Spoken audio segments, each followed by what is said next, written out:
It's been a bit since I posted the first part of this video essay. I am sorry for the delay to those of you who were really excited about part 2. As promised, it's here, and only 4 years later.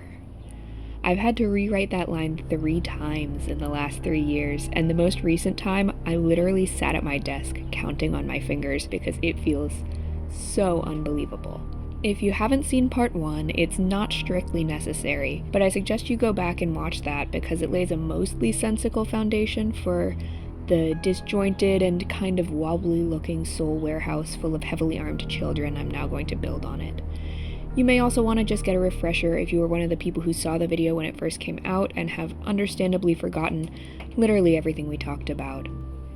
As a quick reminder, 4 years ago we broke down the second half of Maria's path line, I Wanted Power. We looked at Maria's strengths and struggles, Maria as a dynastic power, Maria as a femme fatale, and Maria in conflict with fate. Maria ended up making a little bit of sense. This time we're going to talk about the return of magic, miracles, and precious anarchy. And also I'm just going to talk about a bunch of things that make me feel crazy. We're also going to explore the Maria of Pathologic 2 a little more specifically. I left out some salient points regarding her character as it diverges from classic Maria in the last video, for the sake of making sense and also just to offer a baseline understanding of the most fleshed out Maria that we have.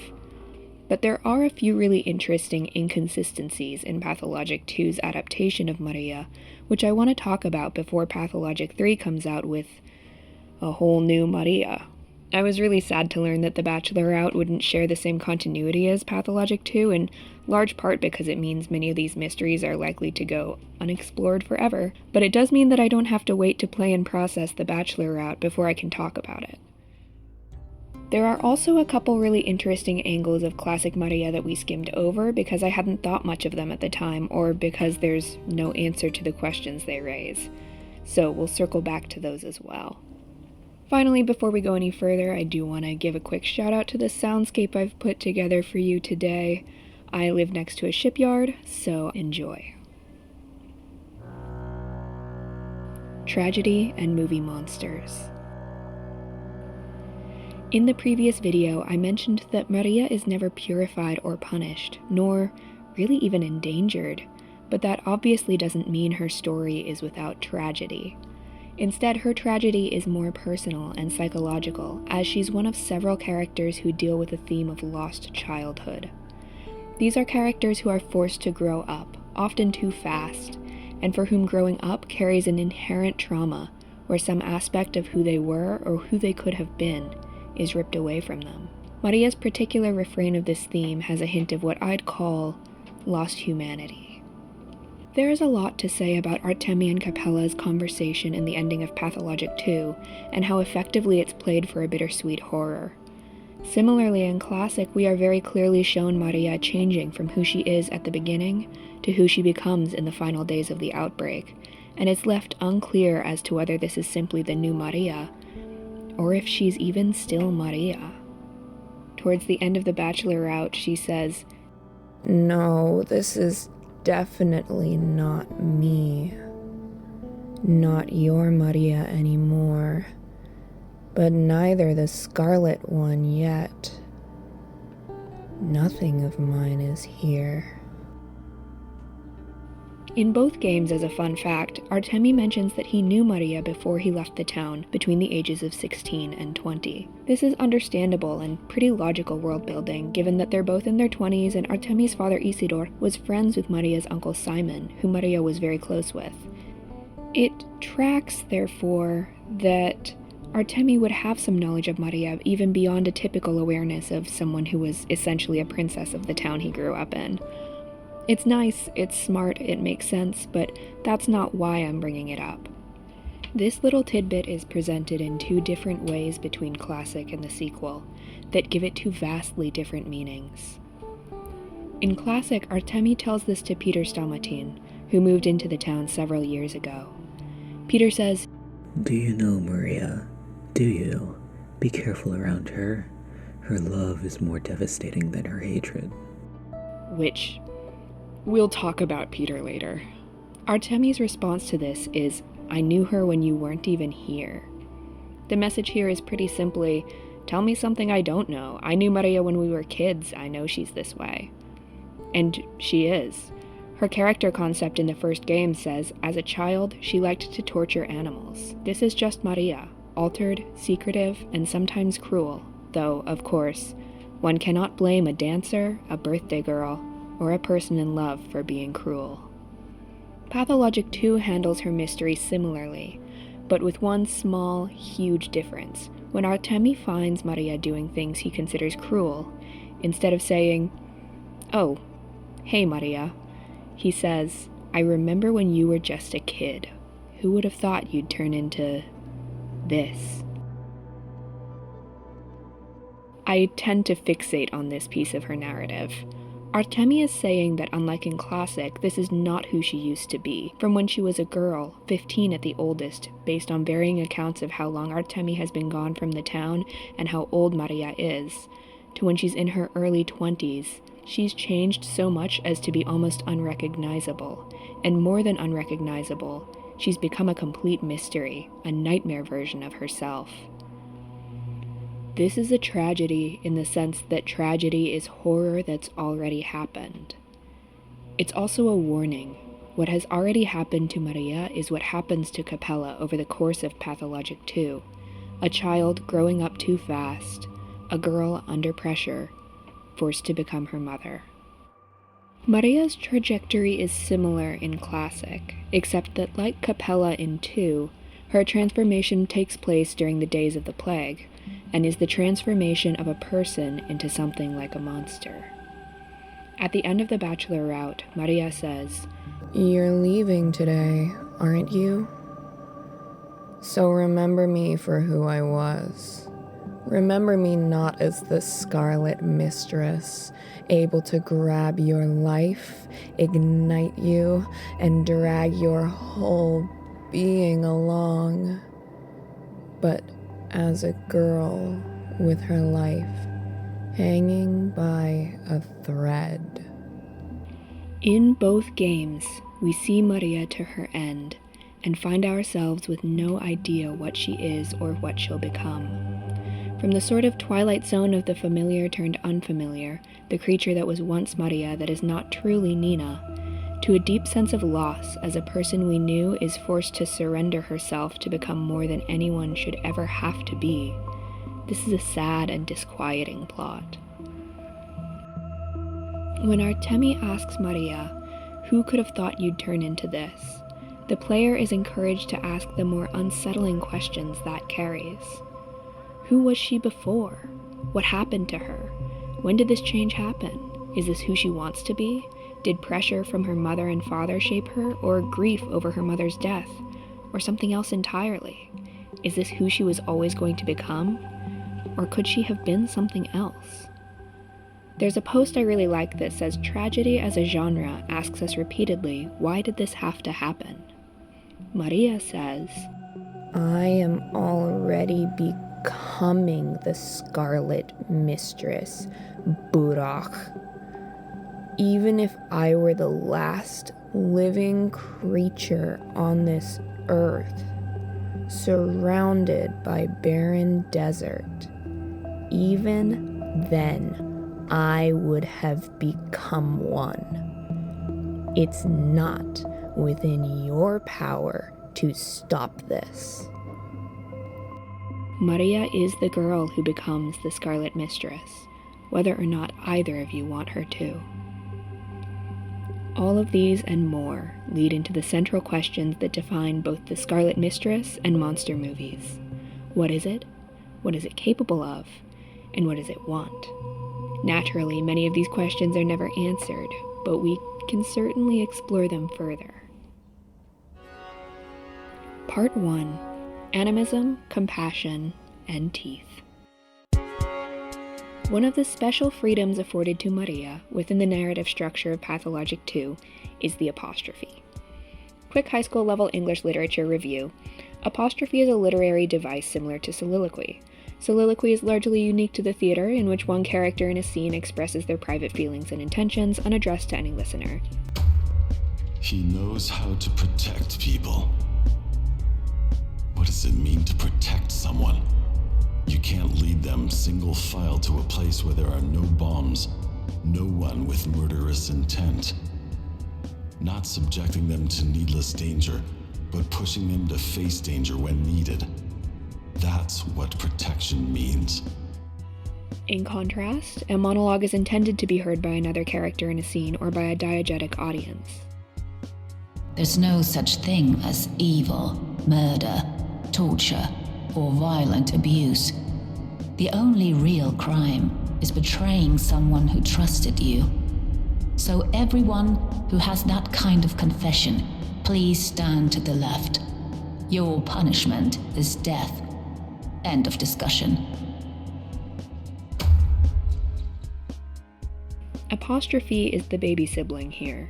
Unlike soliloquy, apostrophe is addressed to someone, but unlike monologue, the addressee is either not present in the scene or not a person, at least in the traditional sense. It's useful both as a character's private expression and in assigning significance to the object or idea being addressed. Of course, one of the limitations of storytelling in video games is that if you stick to the most basic format of interactive dialogue, everything an NPC says is addressed to the player character, allowing for monologues at times, but only a player character can perform soliloquy or apostrophe. So if a character isn't forthcoming, you don't get to hear their true thoughts, and you never get to know what a character is like in isolation. There are a lot of common ways to work around this, such as cutscenes featuring conversations that don't include the player, discovering journal entries, and so on. Untouched, this element of ludonarrative can also provide a compelling challenge and support a more immersive story, since, you don't get to hear what your friends secretly think about you in real life either. For the most part, the Pathologic games capitalize off that naturally immersive experience, leaving a lot of characters' inner workings unresolved or otherwise forcing you to drag it out of them. However, Pathologic does find a few creative ways to offer a brief insight into certain characters' true feelings. The obvious example is the reflection in 2, a device something like a Greek chorus that attends certain NPCs and comments on the secret tragedies that haunt them, often in iambic pentameter. We also receive the occasional monologue through the nightly pantomimes at the theater. Last question. Heads or tails? Unlike her aunt, Pathologic 2's Maria does not appear in pantomimes. She doesn't even appear with the majority of the cast on day 11, and like in Pathologic Classic, she has no reflection. Get it? Because all the mirrors in her house are shattered? Do you get it? Do you? The mirrors? The obfuscation of objective external truth in favor of subjective creative works and self-determination? What does a house full of mirrors mean for Maria, and does it mean something more that they're all broken, when to be fair, all of the mirrors in Pathologic Classic are broken potentially just to save time and money animating reflections? How do broken mirrors exist in dialogue with paintings that have been turned away from the viewer? What does it mean that the Quarantine demo has introduced the mechanic of breaking mirrors as a fuel for manipulating time? Oh my god! Acquired through breaking mirrors! Sound off in the comments. Holy fuck! Oh my god! Oh my god! Shit! Oh. I can't even think about this too much or I'll throw up. Instead, we get insights about her within the natural scenes of the game, and she's given the power of expressing her own inner thoughts, rather than being narrated to us by an external mechanic. The mystical and often fugue-like way she interacts with the world allows her to perform in apostrophe, directly addressing absent or seemingly inanimate subjects, while lashing out at Artemi when he interrupts and going on to talk about him as if unaware or unconcerned that he can hear her. There are 2 interrupted speeches in Pathologic 2 where Maria uses apostrophe. For ease of reference, I've taken to calling them Teeth and the Forge. We will definitely talk about the Forge. It would be basically malpractice if I finished out this video without really making you sit with all of that. But first, let's talk about Teeth. When the Autospex finds her in a house that's been falsely marked as infected, Maria will deliver a certain speech, broken up into 3 pieces of dialogue. You can condense this conversation into one coherent performance by cutting out any mention of Artemi and this is what I'm going to refer to as the essential teeth apostrophe. You poor, poor house. In a way, your kind are like teeth. You know how they pull teeth out? Sometimes a dead tooth can be left in place. Other times it needs immediate extraction. Don't get mad at me, dear house, but you have to go. It's not the people who need curing, but the town itself. Too much filler. That's the cause of the outbreak. Oh, house. If you're still alive, if you still hear me, I sincerely hope you'll understand. But you can't hear me, can you? You're unwanted, unliving. So I hereby sentence you to emptiness. I'm sorry. So here, Maria is obviously talking to the house she's condemning. In this speech, Maria treats the house with the utmost respect, and laments that it will have to be destroyed, even though to Artemi she remarks that it's ugly and she hates it. I could go either way on whether she's being sarcastic and mocking him, or practicing something I could only describe as a bedside manner, showing kindness and compassion to the condemned house despite her feelings towards it. Maria does not speak this softly to anyone in either game, including Daniel, and she never apologizes. The idea of houses as living creatures is as common in horror literature and games as it is in Tumblr web weaving. It's also certainly not a solely Western idea. It's often an extension or expression of animistic faiths worldwide. For example, Marie Kondo, in the Netflix series Tidying Up, speaks to every house she enters and asks it for permission to make changes inside, a practice rooted in her Shinto background. ご挨拶の内容としては、心の中で自分の名前と職業をお伝えして自己紹介をした後に、これからお片付けをしていきますので、どうぞサポートをお願いしますというふうに言っているんです。One of the things I did while I wasn't working on this video was move into an apartment that, for lack of any better phrasing, had some really rancid vibes. It pretty quickly got to a point where I reached out to a local Shingon Buddhist temple that I had attended some services at, described the issues I was having, and the priest who runs the temple came by and made everything way better. But while he was at my place, he told me a little bit about what he was doing and why it wasn't an exorcism. He explained that in many religions, using the example of Shinto, there are things like animistic spirits, which he called guys, which I really like as a non-sectarian term for them. He said many believe that there are good guys and bad guys, and that bad guys need to be warded off, destroyed, or exorcised. But in Shingon, a Japanese sect of esoteric Vajrayana Buddhism, there are no bad guys. There are mischievous guys and malicious guys, who have usually been hurt or neglected in some way, but fundamentally all guys are equally worthy of respect. The way this priest dealt with my troublesome guys was with kindness.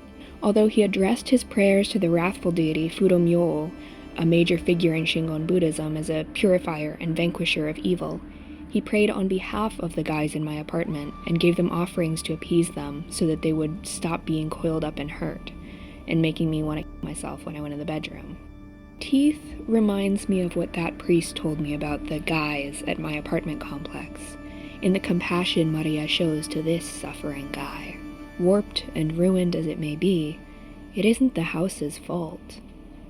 But she seems to take a different approach to animism, emblematic of her philosophy, where many animistic perspectives see guys primarily as features of the natural world expressing themselves in the buildings that are built upon it. Maria's focus on guys seems to be as human creations, similar to the mechanic of the focus. The house Maria is talking to is a guy that's part of a larger guy, which was built to be alive and house life. This house has failed to be alive, essential, and beautiful as a failure of its construction, placement, design, or some spiritual element we're unaware of. All this begs the question of whether she is exorcising it or putting it out of its misery. In fact, it seems like she's excising it. She speaks of a town made of many such living houses, an Udur, if you will, which is sick, near death, and which she is trying to save at great cost. This is huge. If you tuned out while I was talking about my Buddhist home makeover, shame on you, care about my life, but focus up now. Maria expresses here that her intent is to heal the town. This is a massive divergence from her position in Pathologic Classic, where she described the town to Daniel as a failed utopian experiment, which must now be destroyed to make room for the next attempt, beginning with the polyhedron across the river.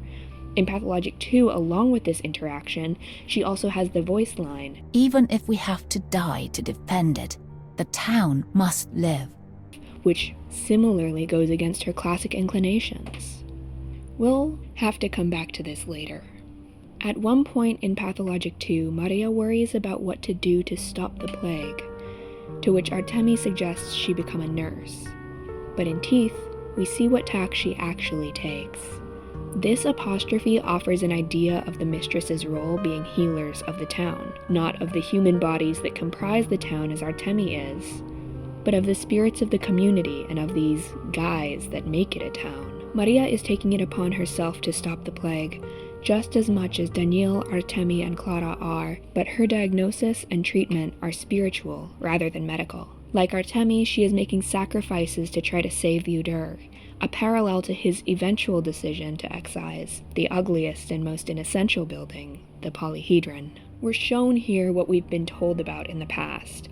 Mistresses caring for the spiritual fabric of the town as the healers care for its bodies, and Maria, like her mother, taking drastic, even cruel measures in attempt to do so. But Maria is not a mistress yet, and her treatment fails or is insufficient. This time.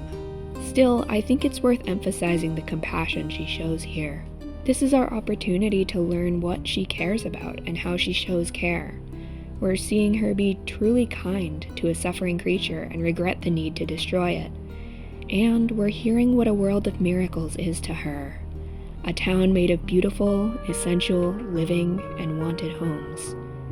It's no wonder that she doesn't leave with her family in the diurnal ending. Any house they built across the river would be, like this one, sentenced to emptiness. In this game, Maria expresses that she would rather put in the work to bring the ones here to life. Speaking of which, Part 2, The Muse and the Forge. But you see, Mother, this is precisely what makes it interesting. I don't want to move to the other side of the Gorkhan. It's too easy to step over the past. I don't like things too easy. There are still so many people, like this one here, rough and dirty, ready to be pressured into diamonds. All I need is a forge. And you know, Mother, that forge is me. Sometimes I wake up with a burning in my chest, and the sky becomes crimson. In that very moment, if I kiss someone, they can see it too. It's true. Though I must admit, the first person I tried that on got insomnia and died a week later. But I'll try harder next time. So in this apostrophe, Maria is describing the effect that she has on people, both the intent and the nature of it. As she says in Classic, it isn't about manipulation at all. Everything that can be discovered will be discovered. Everyone who takes to the road is free. Essentially, she believes that she exists to draw people out of themselves, to realize their human potential, and she does this through the performance of miracles, by embodying and demonstrating the most sublime wonders of the universe. When working with artists, this puts her in the position of a muse.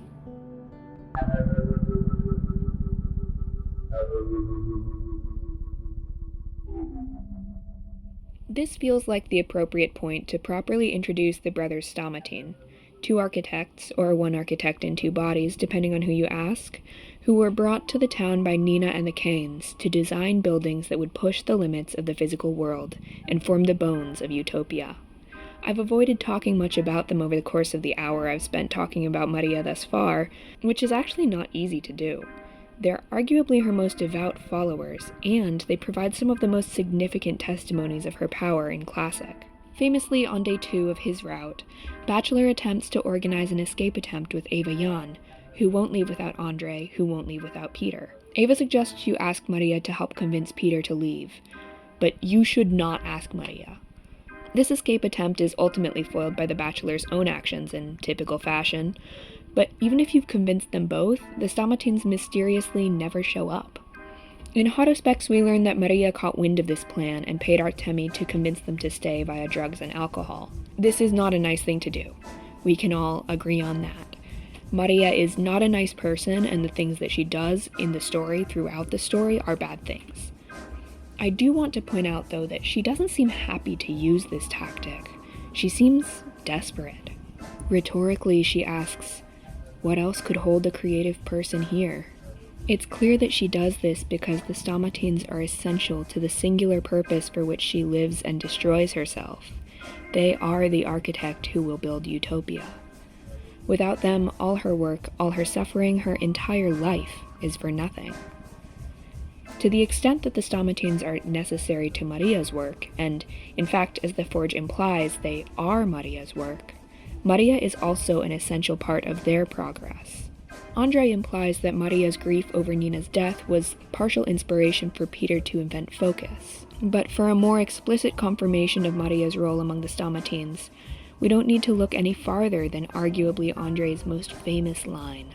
This is exactly why I'll be able to implement anything invented by Peter and blessed by Maria's love. Neither death, nor depth, nor the law itself will stop me. He is telling us that not only does Maria inspire Peter, her love, more terrible than her hatred, is what makes works like the Polyhedron physically possible. This is correlated by a later plot where Maria professes to Peter that she is willing and able to realize his latest creation. To proceed from here, we have to try to extricate the brothers from each other, which is easier said than done. But we can start where any conversation about the Stammatines and Maria should start, with Eva Jan and the pursuant content warning.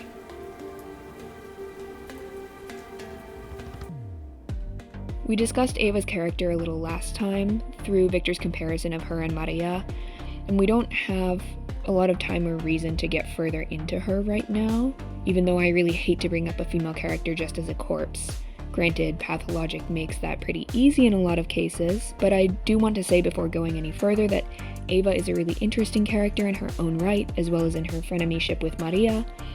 She's another example, of course, of someone deeply affected by Maria's presence in her life and what Maria represents, though she doesn't talk about it as explicitly, and what I have to say about her relationship with Maria quickly veers into speculation, so I'll reserve that for my 2 a.m. Tumblr posts. That being said, if it's been a while since you played Pathologic Classic, or you just woke up here and don't know what's happening, Eva kills herself on day 7 of the Bachelor route, throwing herself off of the balustrade of the cathedral. The way this plays out is that Bachelor is alerted to Eva being in danger by one of Andre's messengers, who sends Dankovsky to help Andre find her and save her from the danger he believes her to be in. But Andre's information is wrong, and by the time they realize it, she's already dead. Dankovsky and Andre both receive suicide notes from her, which allow them to piece together what has happened. Then, on day 10, Maria may alert the Bachelor that Peter is in danger, having received a concerning letter from him. For his part, Andre knows where Peter is, but doesn't seem aware that he's in crisis of any sort. Dankovsky remarks himself on the parallel to Eva's death, then finds Peter about to self-immolate and is able to stop him by invoking either Andre or Maria. What's interesting here for our purposes is not only the explicit parallel drawn between Andre and Eva's relationship and Peter and Maria's relationship, but particularly the fact that Maria plays Andre's role in this rendition, while Eva, our Ophelia, is evoked by Peter. There's something interesting being done with gender here, which is why I wish this reprise were given a little more attention. Of course, Maria's part in the Day 10 quest is actually completely optional, so it's possible that right now you're learning that this happens for the very first time. Ava is such a gendered character, especially in the way she relates to Andrei and Dankovsky, and especially in the portrayal of her mental health issues and the dismissal of those issues by the men around her. It's fascinating, therefore, that Peter is put in the role of Ava, tying into the complicated relationship with femininity and women he displays throughout the game. But I think it's even more fascinating that Maria is put in the role of Andrei. Here is an equally gendered woman to Ava, if not somehow more so. Granted that Maria's archetypal womanhood is that of a Lady Macbeth rather than an Ophelia, but in the mirror is our paragon of masculinity. As a force, Andrei is powerful, energetic, grounded, violent, angry, and grossly sexual. As an aside, it's worth noting that Maria doesn't take any direct action to help her partner in this version, while Andrei does in the original version. Granted, diegetically Maria has stuff going on that would make it more or less impossible for her to do so, but I don't think that's a fair excuse for the narrative decision to make her so passive. It could be argued that Maria is OP, and for her to get actively involved in this or any situation would be more or less to solve it instantly in her favor. But this is another thing that's sort of hard to weigh the merit of.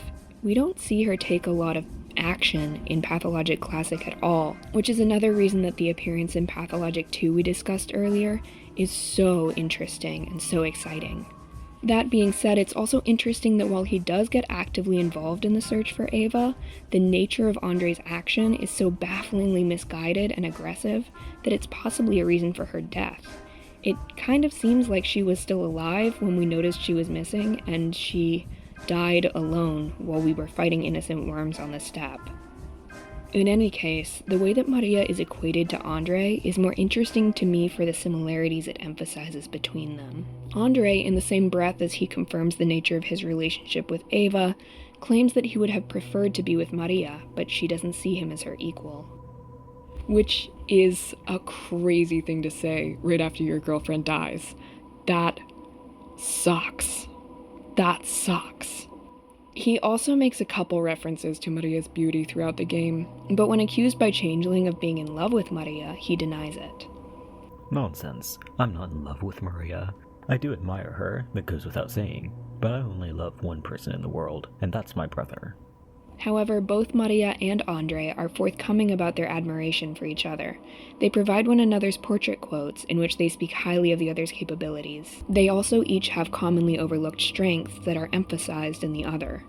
In Andrei, it's a genuine working understanding of arcane secrets associated with the Canes, which, of course, Maria is famous for. In Maria, it's the power of body we've discussed before, and which we'll come back to in a few moments in the context of those secrets. But first, let's take a moment to discuss Peter's relationship with Maria. Again, their relationship is established on Day 10, when his suicide note is addressed to Maria and allegedly takes the form of a love letter so embarrassing that Maria won't share it with us, which is crazy. I'm really always surprised that they don't get a lot of attention because they're the kind of maladaptive goth couple that I expect Pathologic fans to be obsessed with as a rule. Anyways, early in the game, Ava claims that Maria knows how to clench Peter's heart, but when asked if she has influence over him, Maria replies, "He has a greater influence on me," which I wouldn't say is true, but is a sweet sentiment, as well as speaking pretty earnestly to her reliance on them, and she's quicker to threaten Andrei than Peter, despite surely knowing that threatening Peter would be a more effective way to get at Andrei. She also seems to have some awareness of the murder allegations against Peter, and claims a personal responsibility for protecting him from Alexander Saburov. For his part, Peter will go to the Crucible and try to see Maria after the Day 10 quest, regardless of whether she or Andrei was the one invoked to save him. He also speaks extensively about Maria, bringing her up constantly, including in the voice line, "I've heard about the bull. It's a hallucination, old boy. Too obvious a sign. By the way, how's my Maria doing?" Peter is, in my opinion, one of, if not the very best resource we have in the study of Maria. and he's going to be more or less our guide through the remainder of this video. His understanding of her makes sense diegetically. She is his muse, so naturally he's more or less studied her extensively over the years they've known each other. He also consistently proves to be well in the know about what's going on with her and her family at any given time, and calls attention directly to ways that other people are wrong about her and her family dynamic. As far as I'm concerned, his statements are correlated by other events enough that I trust him as a source, but his perspective on her is also honestly really touching. He talks about her as someone who actually loves her. When asked about her, he talks about her sublime qualities in the present tense, rather than the future tense as Andre and so many others do, and remarks openly on the fact that no one actually knows who or what she will be in the future. Actually, despite Peter's earlier insistence that he needs to live in order to complete this new project he's dreamt up, when Maria tells him through Bachelor that she will bring his new invention into the world, he doesn't seem motivated by the idea. While it may or may not be the reason he comes out of the pyre, his only actual response to this promise is apathetic, almost irritated. Maria is turning into a chrysalis now. Who knows what kind of butterfly will flutter out from it? I think Maria has made a miscalculation here. Worried about Peter's safety, she tells him what she thinks he wants to hear, which is, of course, what almost everyone in her life wants to hear from her, that she's about to become the Scarlet Mistress. But Peter is aware of the nature of this transformation, and it seems like what he's expressing, which Maria didn't account for, is that he doesn't want to lose her. Part 3. Autonomy, Love, and the Focus.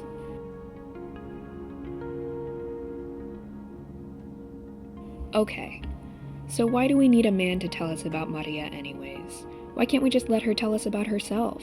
Well, she's Maria.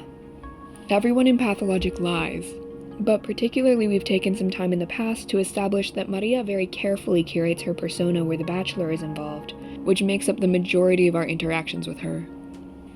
But it doesn't seem to stop there. Here's what Peter has to say about Maria. She's a star, the star. Maria is flawless. They say that she lacks internal self-control, that she can go to any length. That is also a lie. Her self-control is staggering. It's just that she loves her mother too much. She tries to imitate Nina's style. Peter's thesis here is genuinely foundational to the understanding of Maria's character in Classic. In fact, I have no evidence to back this up, but I think that's the reason Andre's corresponding comment about her is her portrait quote, rather than this being a portrait quote, because this information is genuinely too revealing to make available without effort or context. The idea that not only does she carefully represent herself in certain ways, often as less powerful than she is, to manipulate the Bachelor, but all her decisions and displays of power, in every route, her cruelty, her rage, her rejections of compromise, almost entirely are intentional, disciplined steps taken with the purpose of emulating Nina. Not only is this wild, it also means that we straight up don't know what's going on internally with Maria. Consistently, conflict arises between the humanity and vulnerability she professes at times, and the mistress she is and is becoming, and the question that asks itself is where she actually exists on the spectrum between the mistress and the damsel. In the aforementioned portrait quote, Andre does a great job encapsulating the idea that Maria is more powerful than she seems. But Peter is warning us that not only is her powerlessness an act, her ruthlessness is also not a perfect representation of her internal experience. At the same time, not only is the transformation into a mistress something that's inexorably happening to her, she's also actively driving herself down that path, knowing exactly where it leads, knowing that she dies when utopia is complete. Speaking of death, let's talk a little bit about focus. For the sake of clearing up this more esoteric section of the plot, I'll start from the beginning. Andre establishes that Peter invented focus after Nina's death, and then Simon had them create a second one to unique specifications. That second focus, created to house Simon's soul, is the polyhedron. At no point was Nina enshrined in the polyhedron. The focus built for Nina is the crucible. After Simon's death, he was supposed to go into focus, but the children who had been playing in the polyhedron refused to leave, meaning that there was no space for Simon's giant Leviathan soul. So Victor and Georgie made the decision to remove Nina's soul from the crucible's focus so that they could preserve Simon there. So to be clear, there is no one in focus in the polyhedron, and there is Simon in the focus that was built for Nina, and Nina is without focus. Maria describes this as murder. I guess a more accurate terminology would be attempted murder, because Nina's memory does seem to survive, evidenced by her apparent possession of Victor towards the end of the game. On day 12, Maria tells the Hotospecs the remaining brothers Kane are going to put things right. She says that Georgie will die tomorrow after he carries Simon's soul into the focus of the polyhedron, and Victor will die today after he carries Nina into the focus of the crucible.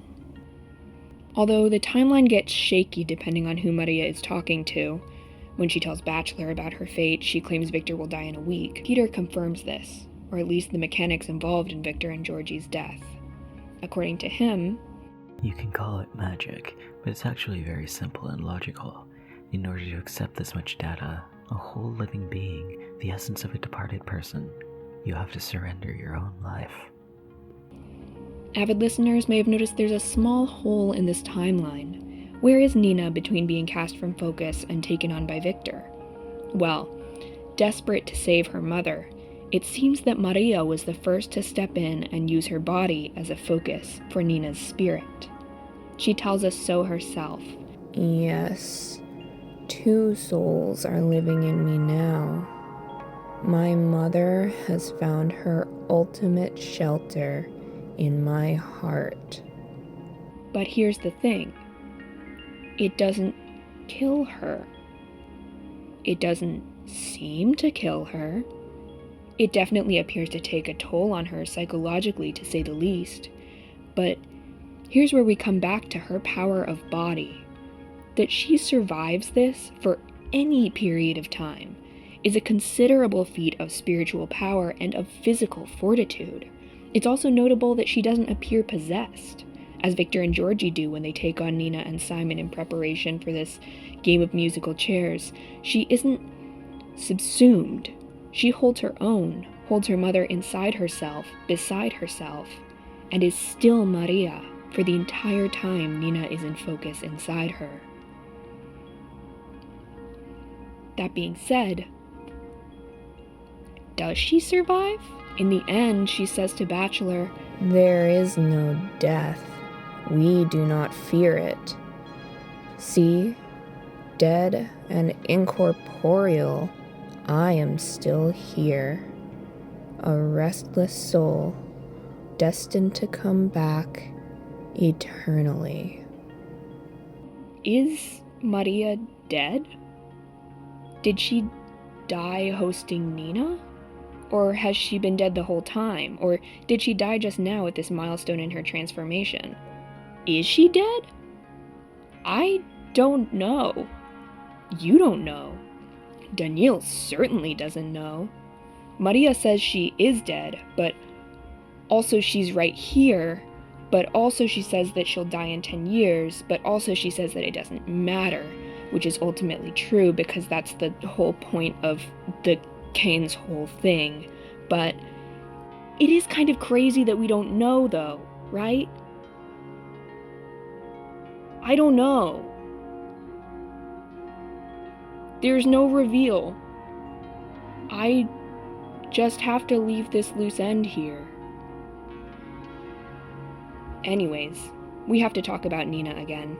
This whole story brings up a couple questions about the Kane dynamic, right? After all, the most straightforward reading of Victor doesn't exactly paint a picture of a man who would attempt to murder Nina's memory.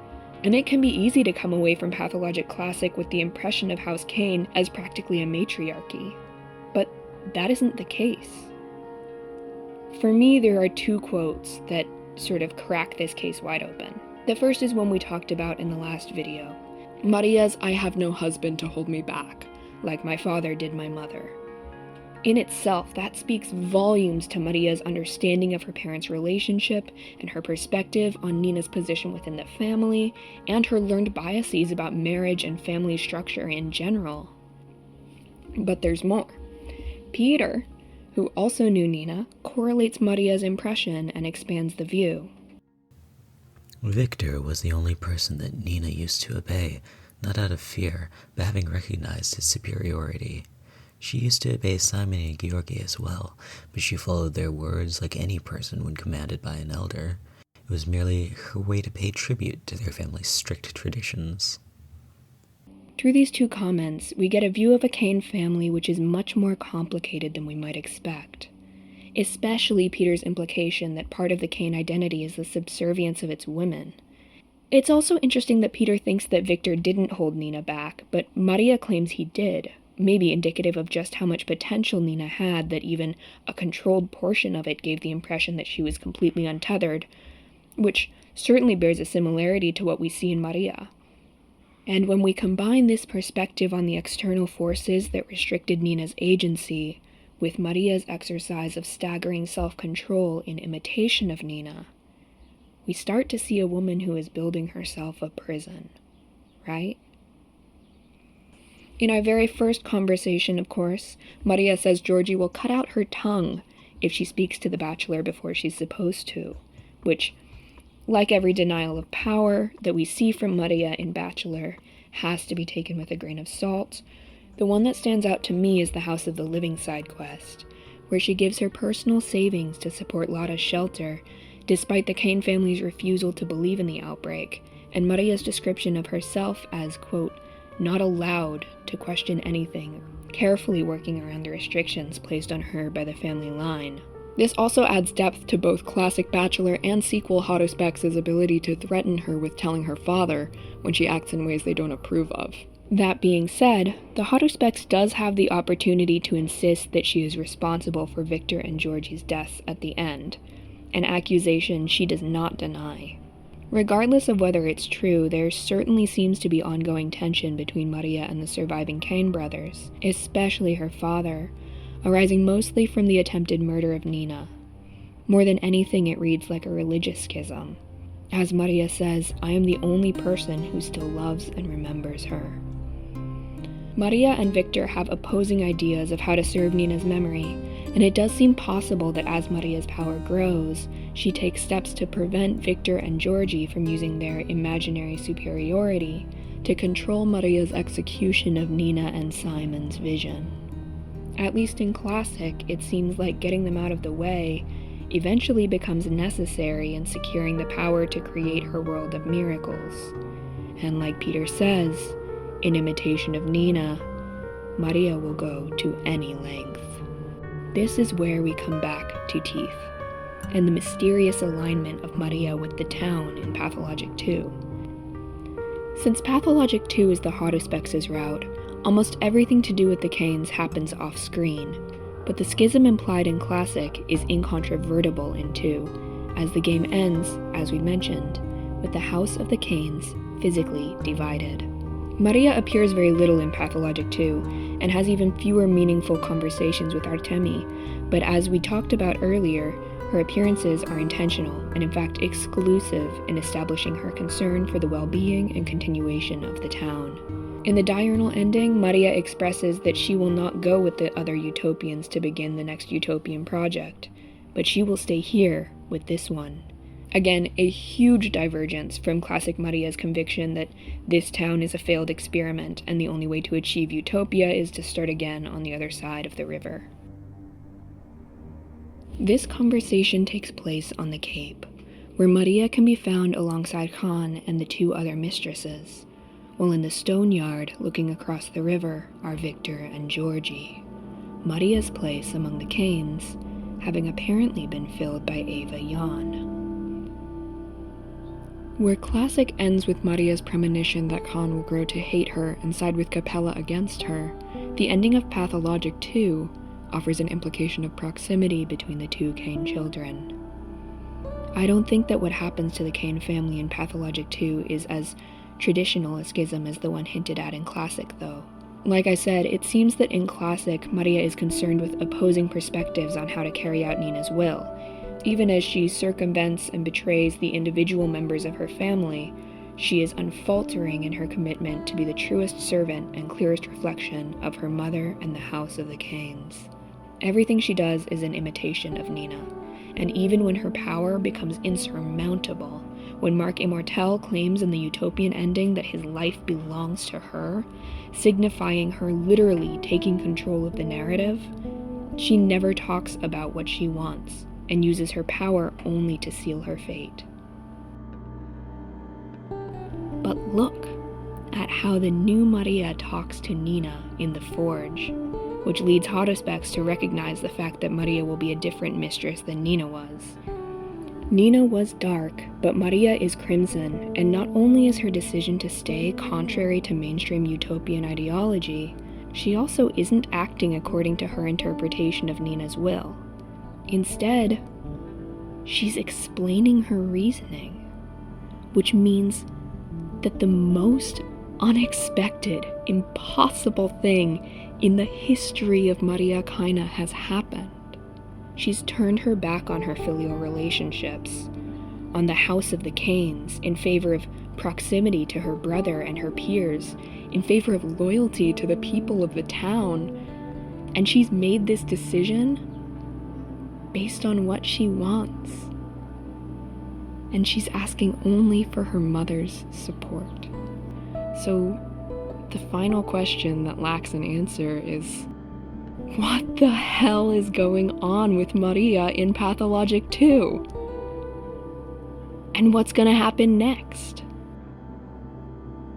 I'm curious if this ending will exist for the Kains in Pathologic 3, or if, like in Classic, Maria will be doomed by the Bachelor's victory.